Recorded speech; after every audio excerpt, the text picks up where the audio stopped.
EVM नको, जुन्या पद्धतीने मतदान घ्या, शक्य असेल तर तालुक्यातील सर्व गावांनी ठराव करा। शरद पवारांचं मार्कडवाडी ग्रामस्थांना आवाहन।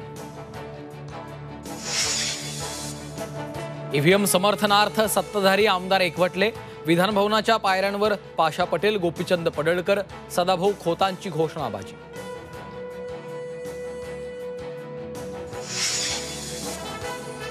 केवळ निवडणूक आयोगालाच मतदान घेण्याचा अधिकार, बाकी कोणालाच नाही। मार्कडवाडी ग्रामस्थांना संशय असेल तर न्यायालयात जावं, सोलापूर जिल्हाधिकाऱ्यांचा सल्ला।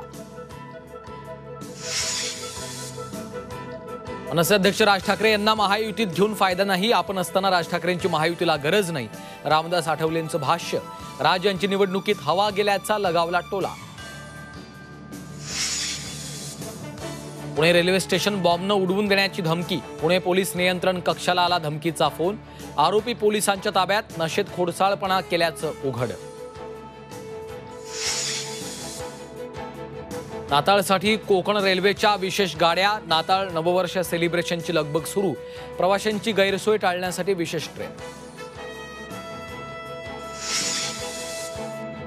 आणि पनवेलमधील अनेक भागात पाणी पुरवठा राहणार बंद। भोकरपाडा वायाळ इथल्या पंपिंग स्टेशनची दुरुस्ती। सोमवारी सकाळी 9 पासून 24 तास राहणार पाणी बंद।